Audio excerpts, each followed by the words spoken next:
Welcome to Yo-11 Minutes. Yo-11 Minutes, mostly Vegas, no BS, casino experience, and more. Michael Trager is a casino and travel loyalty expert who also helps people turn their travel dreams into reality. And now, Michael Trager. How's it going, Michael? It's going great, and I'm glad we were able to fit this in today from Lake Tahoe. Yeah, you look very chill, very relaxed over there with a piano and a fireplace and a cigar, just chilling out and enjoying. How are the views? You have a view of the lake from your room? Yeah, that's really, really nice. It's lovely, and this is probably close to one of the first moments I've had to really relax. I started to relax a little bit last night, but it was such a busy weekend with ZorkFest. You can now do your post ZorkFest exhale. Exhale and cognac. Mm-hmm. There you go. Yeah, that's awesome. Yeah, so I heard ZorkFest went really well. I saw a lot of tweets and positive feedback via Twitter or X. So looking forward to hearing more about that. Well, while you're over there just chilling and relaxing and enjoying your cigar and your cognac and your lovely views and your piano and your fireplace, it's been a shitstorm out here in Vegas. Let's get to the news and views. One of the most disruptive of the road closures tied to the Las Vegas Grand Prix circuit setup is scheduled to begin this week. Crews will install a massive temporary bridge on Flamingo Road over Koval Lane over several days during the next couple of weeks. On average, 52,000 vehicles travel through the intersection daily, according to the Nevada Department of Transportation data. The intersection of Flamingo and Koval will experience partial and full road closures through October 25th for the installation of the temporary vehicular bridge. The work began on October 8th with Flamingo closed west of the Koval intersection to Westin Hotel entry. Flamingo Road was closed to both east and westbound traffic during the closure that runs through 9 p.m. Monday. Motorists will want to avoid Flamingo and Koval as the bridge is installed in phases. The second phase of work involves the intersection of Flamingo and Koval being closed to traffic in all directions, beginning from 9 p.m. Monday until 9 p.m. on October 21st. The last phase starts at 9 p.m. October 21st and runs through 9 p.m. October 25th, when Flamingo in both directions will see lane closures, but traffic in both directions of Koval will not be restricted. The 4-lane, 760-foot structure will allow approved traffic to cross over the racetrack when drivers are on the course. That traffic will be limited to hotel employees and guests with proper credentials. That's going to do it for the news, and now it's time for the views. Michael, what are your thoughts on the perceived havoc being caused by Formula One construction? I think I can't even start to imagine the immense amount of bandwidth, I guess, you need to just think about what has to be done to prepare for F1. And I keep thinking to myself, are they going to finish all of this in time? I guess they will, because they'll just work around the clock. But then I keep thinking that when F1 happens and then is over, they're going to have to dismantle a certain percentage of things and redo those things for next year. I don't know exactly what, but it's not like when you're like building Raiders Stadium and you're done building the stadium, you've got the stadium. Here, this is a venue where I guess certain things will be permanent all year long, but there is, I believe, a significant number of things that will have to be dismantled and put up every year. So I just don't understand how that works. It just seems like such an immense amount of work in a place with so much traffic, even on the best of days. Indeed. And with that, now it's time for the tease.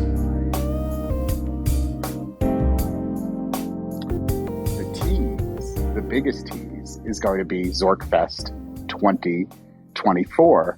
And we have, since things went so well with ZorkFest 2023, we decided to announce our dates for ZorkFest 2024 just to, keep the excitement going and get people ready for it. And that's going to be November 1st through 3rd. And I think of 2024. And I think I revealed it for the first time. Actually, you said, "Hey, wait, you revealed it for the first time on Bridger's great slot video because we did a slot pull for ZorkFest."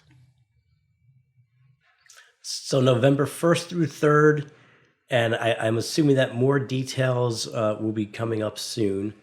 What are some of the highlights when you look back at ZorkFest 2023 that just ended? Now you're relaxing, exhaling, having cognac. What are some of the things that really stood out to you? Well, what was really interesting, and this was truly a once in a lifetime kind of event for me, we knew it was going to be smaller than what we usually target for a ZorkFest, and that's because we were doing it in this summit suite, which was actually the star suite at Harrah's Lake Tahoe. And it's the whole history of that suite, not only the venue. I don't know if you saw a few pictures, but there's beautiful views of the mountains, but it's a duplex. But it's really all about the history. And that history is that suite, and there's a much longer story here, but fundamentally that suite was built for Sammy Davis Jr. It would eventually go on to become a restaurant for many years called the Summit Restaurant, as well as across the hall would be a cigar bar. So this was there are two major suite floors at Harrah's Tahoe that have butler service.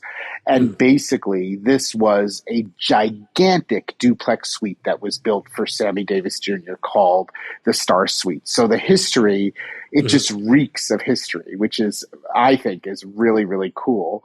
And we really encapsulated a lot of that with our opening session with Dr. Dave, where he talked a lot about Rat Pack and Rat Pack history, Frank Sinatra, and then did an interactive session about could we have saved Frank Sinatra's gaming license because he lost his gaming license for Cal Neva.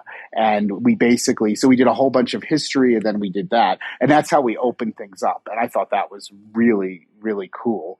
As far as other things that are really interesting is we did a quote Podcasters After Dark, which was just a panel discussion where we had a bunch of podcasters and influencers answering a bunch of questions, and people really seemed to love that. And then all of the miles and points sessions and casino loyalty sessions we did, teaching people about comps on the casino side and how to travel better and how to use your points more effectively. People really liked it because the venue was so nice. It was very intimate. And the way that we set things up with really ample breaks between things, had a really good cocktail reception, and then also had a dinner at the end, you would be amazed how many people who didn't know each other, either like travel people who met casino people or casino people who met travel people, who were like best friends at the end of this.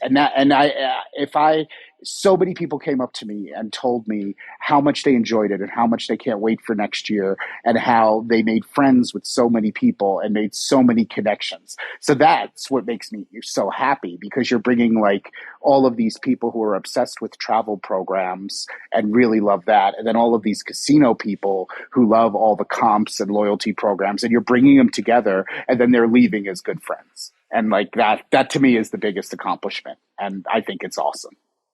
That really must be like the best part of it all. And that's not even the part that was planned. Right. And the other thing is we did a mixology event with 360 Vegas, and 360 Karen and Tony did that. And unfortunately, because during a conference, there's so much work that I have to do, I wasn't able to be there for most of that event. And a lot of the social media from that event is going to be coming out. And they did 3 classic cocktails. One of them was the Bee's Knees.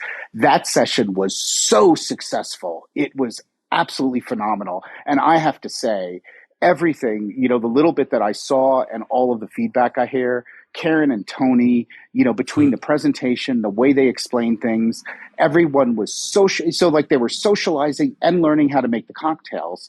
And we're going to expand even further on that in the next ZorkFest. So not only are we going to have all of these hardcore learning sessions, but we're going to have another cocktail experience, and we're going to do a foodie experience too. And it's Ooh. going to be like, you don't have to do it, but we're going to do something that's cocktail oriented and something that's food. So it's really trying to elevate your weekend and make it a really fun social weekend where not only do you learn about a lot of travel things and casino things, but you also like learn how to make cocktails or learn how to make a great dessert. That is awesome. Well, I'm looking forward to next year. Hopefully, I won't be sick again.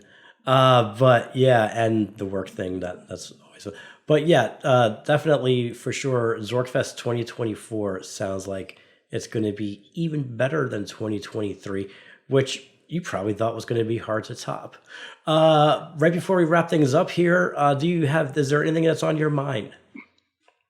No, I mean, a lot of, and I said the same thing on Bridger's video. People should really give the Tahoe Reno area a chance because there's a lot of great gambling, a lot of great outdoors stuff, and it's a great place to visit. And if you haven't considered it before, you might want to consider it, especially if one person doesn't gamble or you want to make a family vacation out of it, especially Lake Tahoe, between the lake, between, Heavenly Ski Resort that's right here, there's just a lot for families, and so it's lots of hiking, so I think it's really cool, and yet you still have really pretty good casinos. And I will say the dealers here are some of the best dealers ever. Like we had a full dice table for coffee dice at 8 o'clock in the morning on Saturday, and that's 14 players buying in for $1,000 at the same Mm. time.